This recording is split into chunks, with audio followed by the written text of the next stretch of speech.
اللہ اللہ اللہ اللہ اللہ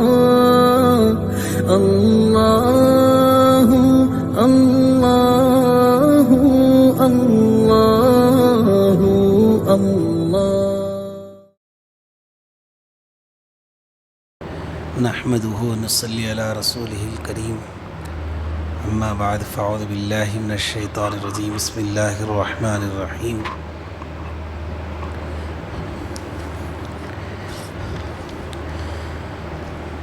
الحمد لله رب العالمین، تمام تعریفیں اس اللہ کے لیے لائق ہیں جو سارے جہانوں کا پالنہار ہے۔ الرحمن الرحیم، نہایت مہربان اور رحم کرنے والا ہے۔ مالک یوم الدین، یوم جزا کا مالک ہے۔ ایاک نعبد و ایاک نستعین، اے اللہ ہم تیری ہی عبادت کرتے ہیں اور تجھی سے مدد مانگتے ہیں۔ اہدنا الصراط المستقیم، اے اللہ ہمیں سیدھی راہ پر چلا۔ صراط الذین انعمت علیہم، ان لوگوں کے راستے پر جن پر تیرا انعام نازل ہوا۔ غیر المغضوب علیہم ولا الضالین، نہ ان لوگوں کے راستے پر جن پر تیرا غضب نازل ہوا اور نہ ہی گمراہ لوگوں کے راستے پر۔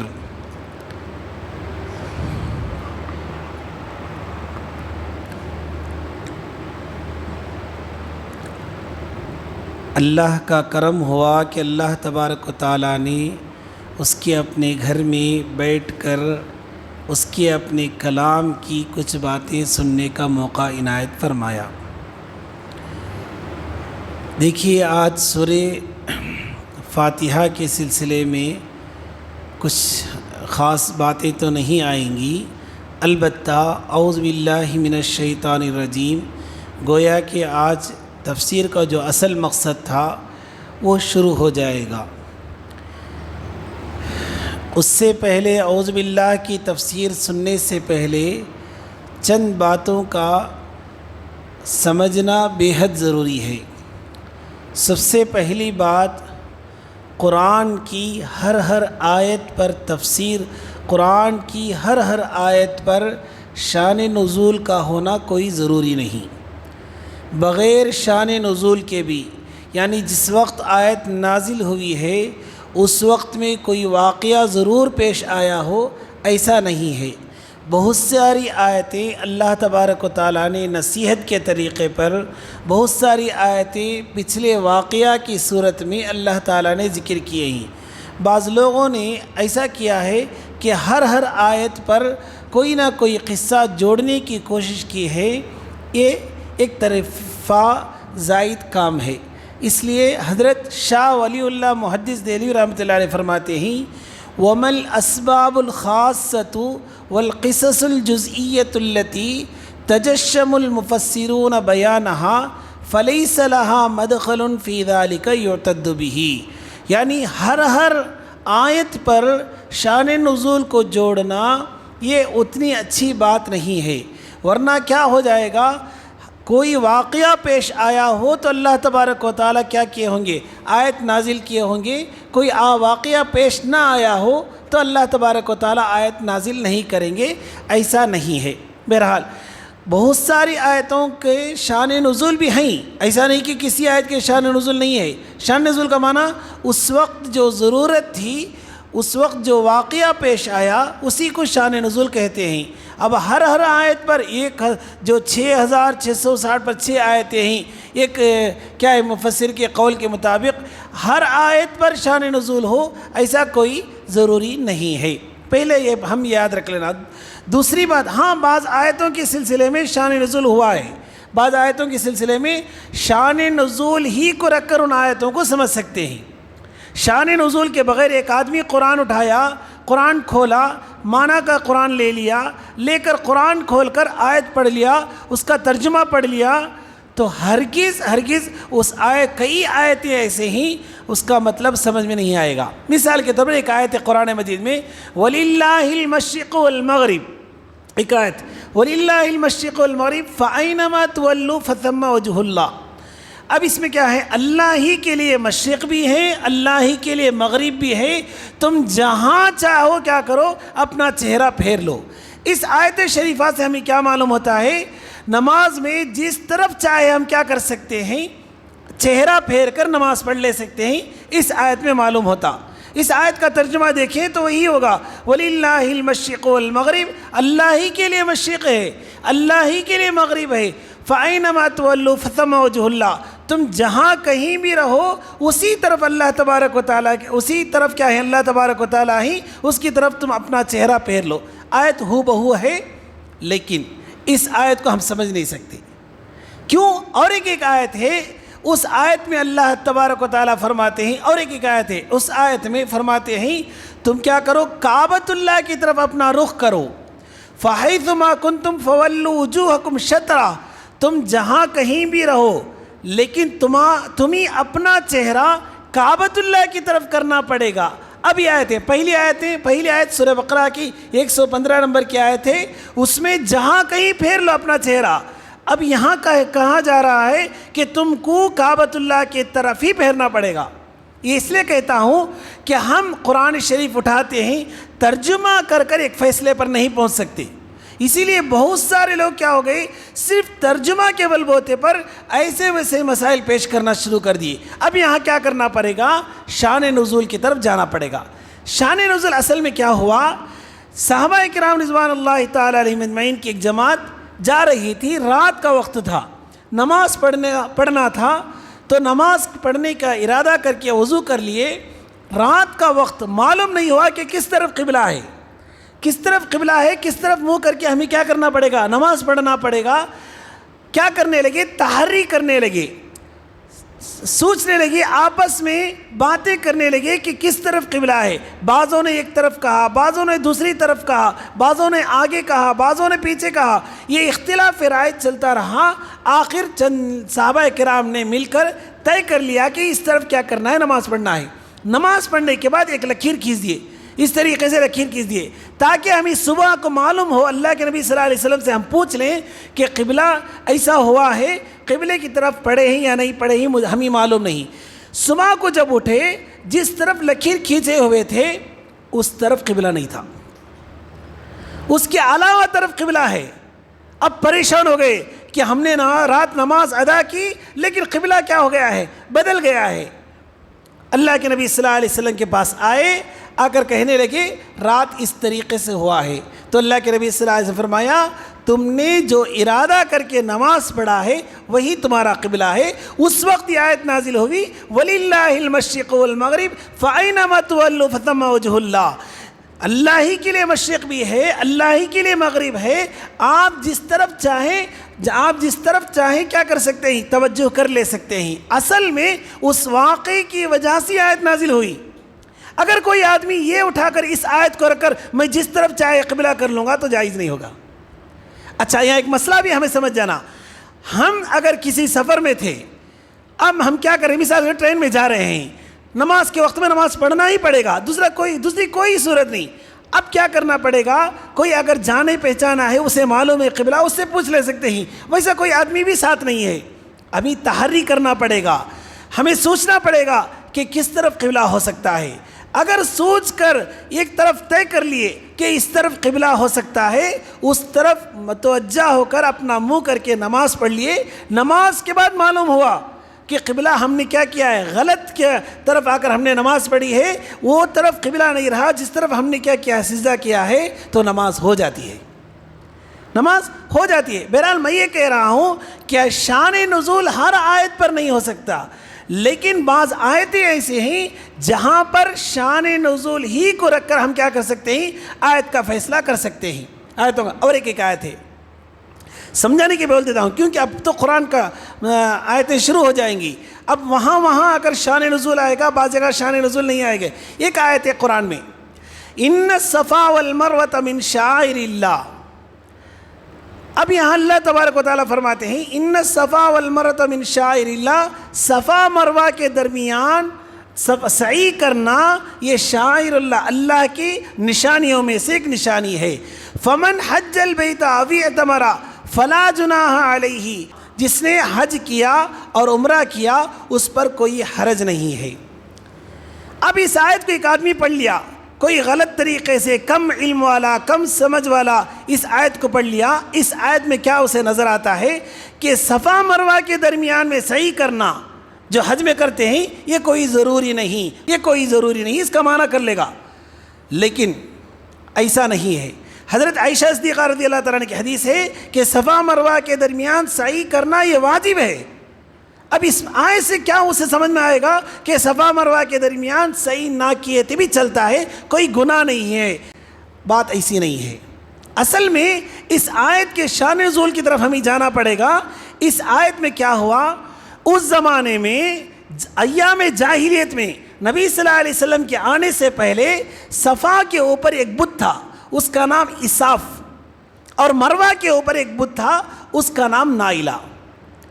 اب اسلام قبول کرنے کے بعد وہاں جب سعی کے لیے گئے تو بت کا ذہن میں آ گیا کہ یہاں پر ایک بت ہے، وہاں پر ایک بت تھا، اگر ہم سعی کریں گے تو کیا ہو جائے گا، کہیں ایسا نہ ہو کہ ہم نے اس بت کے درمیان میں کیا کیا ہو، سعی کیا ہو۔ یہ سوچ کر صحابہ کرام پیچھے آنے لگے۔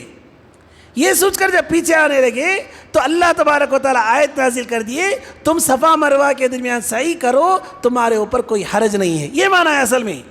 اگر ہم ایسے ہی پڑھ لیں اس آیت کو تو ہم کیا ہو جائیں گے، بھٹک جائیں گے اور گمراہ ہو جائیں گے۔ اس طریقے پر ایسی کئی آیتیں ہیں قرآن مجید میں، ان آیتوں میں ہمیں کیا کرنا پڑے گا، غور و فکر کرنا۔ بہرحال یہ کہہ رہا ہوں کہ ہر آیت پر شان نزول کا ہونا کوئی ضروری نہیں ہے۔ بعض آیتیں بغیر شان نزول کے بھی نازل ہوئی ہیں، اور ہر آیت کے پیچھے جا کر کسی شان نزول کی طرف شان نزول کو نکالنے کی کوشش کرنا یہ غلط بات ہے۔ ایک تو یہ بات ہو گئی۔ اب تک کیا بات ہمارے سامنے آئی کہ ہر آیت پر شان نزول نہیں ہے، اس کے لیے 2-3 مثالیں دے دیا۔ دوسری بات ہمیں یہ سمجھنا پڑے گا، ناسخ اور منسوخ۔ قرآن میں بعض احکام منسوخ ہو چکے، یعنی شروع زمانے میں وہ حکم تھا، بعد میں وہ حکم کیا ہو گیا، منسوخ کر دیا گیا۔ یعنی پہلے اس کا حکم ہوا تھا، بعد میں اس حکم کو ہٹا لیا گیا۔ اب لوگوں کا جو اسلام پر اعتراض کرنے والے ہیں، ان کا اعتراض اتنا بڑھ گیا کہ جب منسوخ کرنا ہی ہے تو نازل کرنے کی کیا ضرورت تھی، ایک حکم کو ختم کرنا ہی ہے، پھر اس حکم کو اتارنے کی کیا ضرورت ہے، نہیں اتارتے وہ بہتر تھا۔ اس کو ایک مثال سے سمجھنا پڑے گا۔ ایک ڈاکٹر ہے، ڈاکٹر کے پاس جا کر، ایک طبیب ہے، طبیب کے پاس جا کر ہم کیا کرتے ہیں، کوئی اپنی بیماری بتلاتے، اب ڈاکٹر کیا کرتے، چند دنوں کے لیے ایک دوا متعین کرتے، پھر چند دنوں کے بعد دوسری دوا متعین کرتے، پہلی دوا کو کینسل کرتے، پھر چند دنوں مرحلتاً، یعنی مرحلہ بمرحلہ دوائیوں کو بدلا کر دیا جاتا، اس لیے کہ اس میں اس کی صحت ہوتی، اس کی صحت کا خیال رکھا جاتا۔ اب اللہ تبارک و تعالیٰ حقیقی طبیب ہیں، تو اللہ تعالیٰ کو معلوم ہے کہ کون سی آیتیں، کون سا حکم کب نازل کرنا، کون سی آیتیں کب نازل کرنا ہے، کون سا حکم کب اٹھانا ہے، اللہ تبارک و تعالیٰ کو معلوم ہے۔ اب اسے آ کر مثال سے ہمیں سمجھا سکتے ہیں، قرآن کی آیتوں کی مثال سے یوں سمجھ جائیے، پہلے چند حکم صحابہ پر نازل ہو گیا، بعد میں اس حکم کو ہٹا کر اور ایک حکم نازل کر دیا گیا، تو یہی اصل ہے۔ اس کے لیے ہم شراب کی حرمت کو اٹھا لیں گے۔ شراب کی حرمت کو ایک مشہور ہے، شراب کی حرمت جب آئی تو ندیوں میں کی طرح آ کر نالے کی طرح شراب بہنے لگی، وہ آخری حکم ہے۔ شراب کی حرمت ایک بار کی نہیں ہوئی، ایک بار ایسے ہی اللہ تبارک و تعالیٰ نازل کر دیے آج سے شراب حرام ہے، ایسا نہیں ہوا، کیونکہ شراب کی جو یہ ہے خواہش ہے، ان کی طبیعت بن چکی تھی، عرب حضرات کی طبیعت بن چکی تھی، اب شراب کو حرام کرنا تھا۔ اللہ تبارک و تعالیٰ نہیں، اس لیے سمجھاتا ہوں ناسخ اور منسوخ۔ ناسخ کا معنی کیا، پہلے حکم کو ختم کر دینا، منسوخ کا معنی کیا، جو حکم ختم ہو گیا اس کا نام منسوخ ہے۔ قرآن میں اسے بہت ساری آیتیں ہیں، پڑھنا ضروری ہے، قرآن اس آیتوں کو پڑھنا ضروری ہے، لیکن وہ حکم عمل میں نہیں۔ اب ایک شراب کی حرمت کو اٹھا لیں، پہلی آیت کیا نازل ہوئی، یسألونک عن الخمر والمیسر قل فیہما اثم کبیر ومنافع للناس وإثمهما أكبر من نفعهما۔ اب یہ آیت، اب اس آیت میں پہلی آیت یہ شراب کے سلسلے میں اللہ تبارک و تعالیٰ کس انداز سے سمجھاتے ہیں، وہ لوگ آ کر تمہارے پاس شراب کے سلسلے میں پوچھتے ہیں، اللہ تبارک فرماتے ہیں وَإِثْمُهُمَا أَكْبَرُ مِن نَفْعِهِمَا، اس کی برائی اس کی اچھائی سے بہتر ہے. یعنی شراب میں اچھائی ہے لیکن برائی زیادہ ہے. یہ آیت نازل ہوئی پہلے. اب شراب میں اچھائی ہے، برائی نہ. اب صحابہ کرام کے درمیان میں، مسلمانوں کے درمیان میں ایک چھوٹی سی بات دلوں میں بٹھائی گئی کہ شراب میں نقصان ہے. شراب میں نقصان ہے. ایک آیت پہلے نازل ہو گئی. چند دنوں کے بعد ایک آیت نازل ہوتی جس میں یہ کہا جاتا تم شراب کی حالت میں، شراب تو پیتے ہو، ابھی حرمت نازل نہیں ہوئی، شراب تو پیتے ہو، کم سے کم شراب پی کر مسجد کو نہ آیا کرو. لا تقربوا الصلاۃ وانتم سکارا، تم نماز کے قریب مت ہوا کرو نشے کی حالت میں. اب یہ دوسری آیت نازل ہوئی. اب یہ دو آیتیں نازل ہوگی. جب آ کر چند دن گزر گئے ہیں، اس کے بعد ایک آیت نازل ہوئی انما الخمر والمیسر والانصاب والازلام رجس من عمل الشیطان. اب آیت حرام کیا، حرمت نازل ہو گئی. اب یہ حرمت نازل ہوتے ہی پہلے سے نفرت بٹھائی گئی، پھر مسجد کو آنے سے روکا گیا، اب اس کے بعد شراب کو حرام کر دیا گیا. اس میں پہلی دو آیتیں جو ہوئی وہ آ کر منسوخ کہلاتی ہیں. ایسا ہی ہوا. اس وقت ان آیتوں کو نازل کرنا ضروری تھا. اللہ تبارک و تعالی حقیقی طبیب ہیں، حقیقی کیا ہیں، ڈاکٹر ہیں. پہلے ان آیتوں کو نازل کر کے بعد میں اس آیت کو نازل کیے. تو پہلے کی دو آیتیں اس کا حکم ختم ہو گیا، اور بعد کی جو آیت آئی ہے انما الخمر والمیسر، یہ آیت آ کر ناسخ، یہ آ کر پکا مضبوط کر دیے گئے. اب اس کی وجہ سے پہلے جو آیتیں نازل منسوخ ہو گئی نا. کوئی آدمی قرآن کھولا، ترجمہ قرآن کھول کر یہ پڑھا، کیا پڑھا؟ لا تقربوا الصلاۃ وانتم سکارا. اچھا شراب پی سکتے ہیں، نماز کو نہیں آنا پڑے گا، یہ فیصلہ کرے گا. کوئی آدمی اس آیت کی طرف گیا، اچھا اس میں نفع بھی ہے، نقصان زیادہ ہے، حرام تو نہیں ہے، تو یہ معاملہ آ جائے گا. اس لیے ناسخ منسوخ آیتیں ہیں. بہت ساری آیتیں آپ کو ملیں گی. ترجمہ پڑھنا چاہے تو پڑھ لیں، لیکن تفسیر کے ساتھ ترجمہ پڑھیں، تاکہ تفسیر میں ان باتوں کو کھول کر رکھیں گے. تفسیر میں ان باتوں کو واضح کر دی جائے گی تاکہ ہمیں سمجھ میں آ جائے. اگر تفسیر کے بغیر صرف ترجمہ پڑھ لیں تو کچھ بھی سمجھ میں نہیں آئے گا، بلکہ پریشان ہو جائیں گے. قرآن میں ایسا حکم ہے. بہت سارے لوگ کیا کرتے، نیٹ میں سرچ کرتے یا کوئی کسی یوٹیوب میں کوئی تقریر سن لیتے، سن کر ایک فیصلہ کر دیتے. یہی آیت. آج صبح ایک عجیب ایک بڑے اللہ عالم نظر آتے، ایک فیصلہ سنائے، میں خود تنگ آ کر رہ گیا. ایسے ہی سنا دیے. اصل میں بات کیا ہے، وہ حدیثوں پر جو جانچ ہے اس کی کمی کی وجہ سے کوئی فیصلہ کر دیتے. پھر اس کی طرف میں جانا نہیں چاہتا، اب یوں سن لے. تو آیت جو اس کی نازل ہوئی شراب کی، یہ تہبت ہے، یہ کے بعد دیگرے، ایک کے بعد دیگرے آیت کیا ہوتی رہی، نازل ہوتی رہی. اس کے بعد قرآن کی ناسخ منسوخ جو بولا تھا نا، قرآن میں 4 قسم کی صورتیں ہیں. ایک ناسخ بھی آیتیں ہیں، اس کے اندر منسوخ بھی آیتیں ہیں.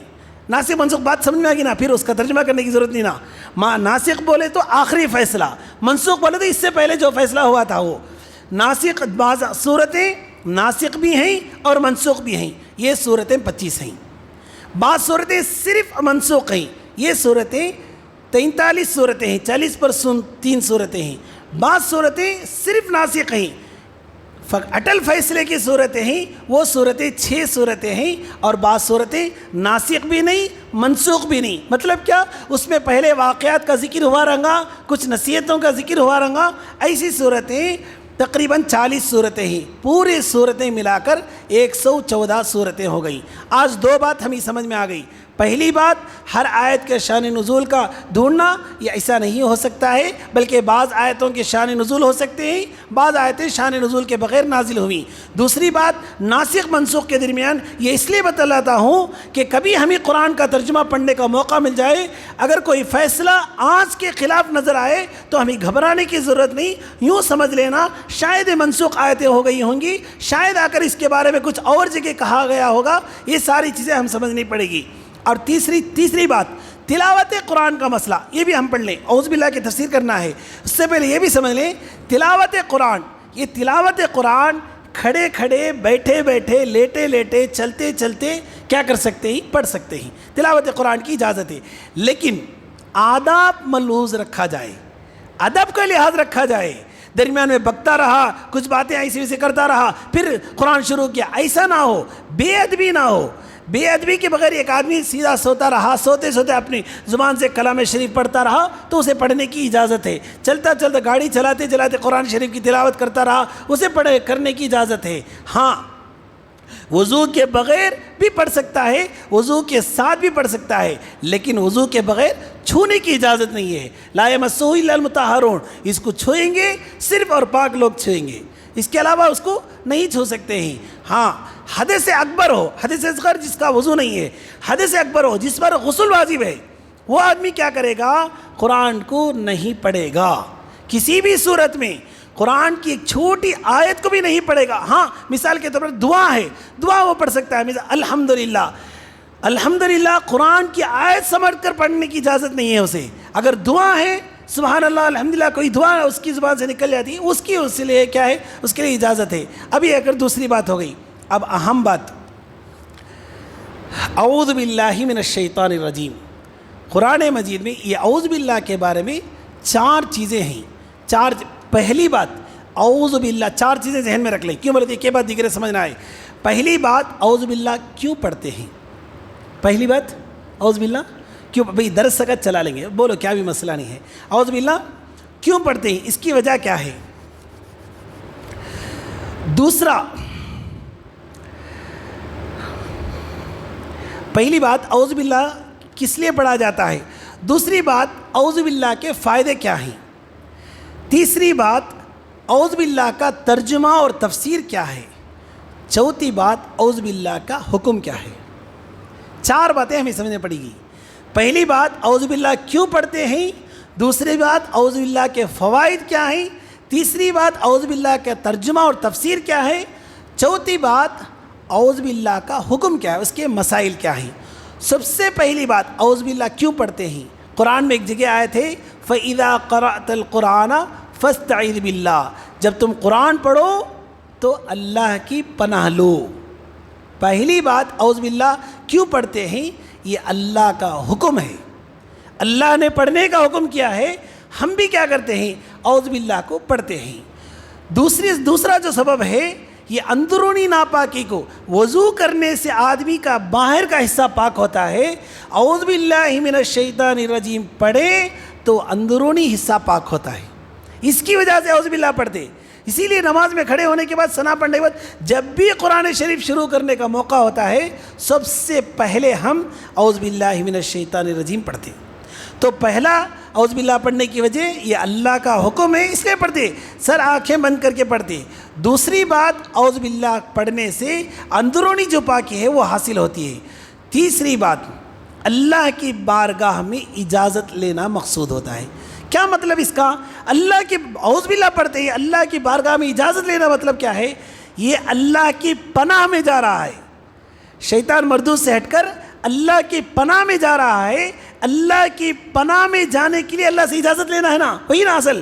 میں کسی کے پناہ میں جا رہا ہوں تو میں اسے اجازت لینا پڑے گا نا، تو اللہ کی سے اجازت لے رہی ہے، اللہ میں شیطان کو اپنی زندگی سے ہٹاتا ہوں، آپ کی پناہ میں آنا چاہتا ہوں، آپ میری دعا کو قبول کر کے مجھے اپنے پناہ میں لے لیجئے۔ یہ مطلب ہوتا ہے اعوذ باللہ من الشیطان الرجیم کا۔ چوتھا سبب، 3 سبب ہو گیا کیوں پڑھتے ہیں۔ چوتھا سبب، بہت سارے 7-8 سبب بتا دیں، 4 سبب بتا دیتا ہوں۔ تو چوتھا سبب یہ ہوتا ہے کہ آدمی جیسے اپنے جسم کو لباس سے ڈھکتا ہے، لباس سے اپنے جسم کو چھپاتا ہے، یہ اعوذ باللہ من الشیطان الرجیم دل کو چھپاتا ہے۔ یہ گویا یہ اعوذ باللہ من الشیطان الرجیم دل کا لباس ہے۔ جو ہی آدمی اعوذ باللہ پڑھتا ہے، جیسے دل کی جسم جیسا چھپ کر کیا ہو جاتا ہے، محفوظ ہو جاتا ہے، ایسے ہی ہماری زبان اور دل دونوں چیزیں، ہماری زبان اور دل دونوں کیا ہو جاتے ہیں، لباس پہن لیتے ہیں۔ یہ اعوذ باللہ پڑھنے کا مقصد ہے۔ دوسری چیز، اعوذ باللہ کے فائدے کیا ہیں؟ یہ بڑی تفصیلی واقعہ، کچھ حصہ آج ہم سنیں گے، کچھ حصہ آئندہ ہفتے بھی ہم سنیں گے۔ اعوذ باللہ من الشیطان الرجیم،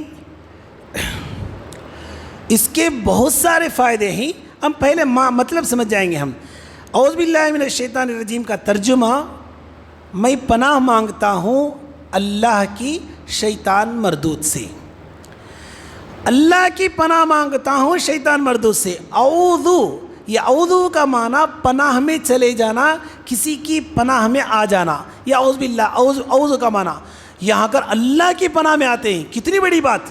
انسان کے پناہ میں آ گیا تو آدمی خوش ہو جاتا ہے، لیکن اللہ کے پناہ میں آنا یہ بہت بڑی بات ہے۔ اس کے بعد کا جو جملہ ہے وہ اللہ، یہ لفظ اللہ مستقل ایک بحث ہے۔ بسم اللہ الرحمن الرحیم میں جو اللہ ہے، ہم اس بحث کو وہاں کیا کریں گے، اس میں سنیں گے۔ بسم اللہ الرحمن الرحیم میں تیسرا لفظ ہے شیطان۔ یہ شیطان کا معنی ہلاک ہونا، دور ہونا، عربی محاورات ہوتے ہیں، عربی چھوڑ کر میں صرف اردو میں ترجمہ کرتا ہوں۔ ہلاک ہونے کا معنی کیا کہ یہ دین کے راستے سے، صحیح راستے سے ہلاک ہو گیا۔ دور ہونا، اللہ تبارک و تعالیٰ کے دربار سے دور ہو جانا ہے، یہ شیطان کا معنی، لفظ شیطان کا معنی۔ شیطان کی نسل کیا، بہت سارے لوگوں کو معلوم نہیں رہتا۔ شیطان کسے بولتے ہیں، اس کی نسل کیا، یہ ساری چیزیں ہماری سمجھ میں نہیں آتی۔ حالانکہ شیطان کی ایک مستقل نسل چلتی، کروڑوں کے اعتبار سے رہتے وہ، لیکن اس میں مرد بھی ہیں عورت بھی ہیں، لیکن مرد عورت الگ الگ نہیں۔ کیسے؟ ان کے ایک پیر میں مرد کا حصہ ہوتا ہے، دوسرے پیر میں عورت کا حصہ ہوتا، یہ دونوں پیروں کو جما لیتا ہے، اسی کی وجہ سے اس کی نسل دنیا میں پھیلتی، اور جو نسل جو پیدا ہو جاتی نا وہ کبھی مرتی نہیں قیامت تک۔ جیسے وہ شیطان اجازت لے کر آیا نا، اجازت اللہ تبارک و تعالیٰ کے پاس سے لے کر آیا، وہ بھی اجازت لینے کا عجیب انداز اس کا، بھائی اتنے سال تیری عبادت کیا ہوں۔ ایک حدیث میں آتا ہے اتنے سجدے کیا، اس کے سجدے کو اگر دنیا میں پھیلا دیا جائے تو 1 انچ زمین بھی خالی نہیں رہے گی، اتنے سجدے کرنے والا۔ جب اللہ تبارک و تعالیٰ اسے دھتکار دیے، اسے ہٹا دیے، تو کہنے لگا میرے اتنے سال کا بدلہ مجھے دے۔ تو اللہ تبارک و تعالیٰ نے کہا کہ تجھے کیا بدلہ چاہیے، مجھے قیامت تک زندہ رکھ، قیامت تک زندہ رکھ، اور میں بندوں کے رگوں میں گھس کر کیا کروں گا، ان کو فنا کروں گا، اتنی طاقت مجھے دے۔ آدم علیہ السلام گھبرا گئے۔ آدم علیہ السلام نے کہا یا اللہ اگر ایسا دے دیا تو میری نسل کو فنا کر کے رکھ دے گا۔ تو اللہ تعالیٰ نے کہا کہ تیری نسل کو فنا نہ کرے تو میں اس لیے انبیاء کو بھیجتا رہوں گا، میری کتابوں کو نازل کرتا رہوں گا، یہاں تک کہ آخری نبی صلی اللہ علیہ وسلم دنیا میں آ جائے، پھر ان کی امت ان کے سلسلے کو لے کر چلے گی۔ بہرحال یہ کہہ رہا تھا شیطان کی نسل جب پیدا ہو جاتی ہے وہ قیامت تک وہ نسل چلتی رہتی، رکاوٹ ہی نہیں ہے، ایک مرتبہ پیدا ہو گئی۔ اب اس کے علاوہ بہت ساری چیزیں، اس میں مسئلہ بھی سمجھنا ہے، حلول کا، کسی کے جسم میں شیطان کا چلے جانا، یہ ہو سکتا ہے یا نہیں، یہ حق ہے یا نہیں، یہ مسائل انشاءاللہ میں ضرور سمجھانے کی کوشش کرتا ہوں، اب تفسیر لمبی ہو جائے گی، اس لیے اعوذ باللہ من الشیطان، اعوذ کا معنی تو ہمیں معلوم ہو گیا۔ شیطان کا معنی کیا ہے؟ شیطان کا معنی شیطن ایک لفظ ہے، شیطن ایک لفظ ہے، شیطن ایک لفظ ہے، دونوں سے لفظ نکلا ہے، تو دونوں کا معنی ہلاک ہونا کا معنی یا آ کر دور ہونے کا معنی، وہ دونوں چیزیں کیا ہیں؟ شیطان کے اندر پائی جاتی ہیں۔ یہ شیطان کو نام کب پڑا معلوم؟ شیطان کو بعد میں یہ کیا پڑا؟ شیطان کا نام بعد میں پڑا، جب وہ اللہ کے دربار سے دور ہو گیا تب اس کا شیطان کا نام پڑا، اس سے پہلے اس کا نام عزازیل، جیسے جبرائیل ہے، میکائیل ہے، کیونکہ فرشتوں کا سردار تھا وہ، جبرائیل ہے، میکائیل ہے، اسرافیل ہے، اس طریقے پر اس کا نام عزازیل تھا۔ اللہ کے دربار سے دور ہونے کے بعد ایک شعر بھی آتا سعدی علیہ رحمہ کا، تکبر عزازیل را خار کرد بزندان لعنت گرفتار کرد۔ یہ تکبر کیا کر دیا؟ شیطان کو ذلیل کر دیا اور اپنے منہ کے پل کیا کر دیا؟ اسے گرفتار کر دیا۔ اس طریقے پر شیطان کے ساتھ ملا کر تکبر والوں کو جوڑ کر یہ علامہ سعدی فرماتے ہیں۔ بہرحال یہ کہہ رہا ہوں کہ شیطان کا نام اس کے دھتکارنے کے بعد ہوا ہے، اس سے پہلے اس کا نام آسمانوں میں عزازیل تھا، جو کئی لاکھ سال آسمانوں میں عبادت کیا اور عرش کا طوافی کئی ہزار سال وہ کرتا رہا۔ آخر میں اللہ تبارک و تعالیٰ اتنے سجدے کرنے والا جب ایک حکم کو وہ نہیں مانا، اللہ تبارک و تعالیٰ اسے اٹھا کر اتنا ذلیل کر دیے۔ آج ہم روزانہ اللہ کے احکام کو توڑتے، اللہ کے حکموں کو توڑتے، نمازیں چھوڑتے، جو کام ہمیں کرنے کا حکم ہے وہ کام نہیں کرتے، پھر بھی اللہ تبارک و تعالی ہمیں ذلت دیے بغیر بچاتے ہوئے جا رہے ہیں۔ یہ سارے کا سبب ہمارے اور آپ کے آقا جناب محمد رسول اللہ صلی اللہ علیہ وسلم کی دعا کی برکت سے ہم بچتے ہیں، ورنہ ہم نے اپنی بربادی کے لیے کیا کچھ نہیں کیا۔ صبح سے شام تک ہم سے گناہ، نافرمانیاں، حکم عدولیاں ہر چیز ہو رہی ہیں، پھر بھی ہم بچ رہے ہیں، آسانی سے سو رہے ہیں، صبح آسانی سے اٹھ رہے ہیں، صحت بھی صحیح ہے، روزی بھی ملتی ہے، سب کچھ اللہ تبارک و تعالیٰ دیے ہیں۔ یہ صرف اور صرف ہمارے اور آپ کے آقا جناب محمد رسول اللہ صلی اللہ علیہ وسلم کے طفیل میں چل رہا ہے۔ بس اللہ سے دعا کیجیے کہ اللہ تبارک و تعالیٰ ہمیں صحیح معنی میں سمجھنے کی توفیق عطا فرمائے۔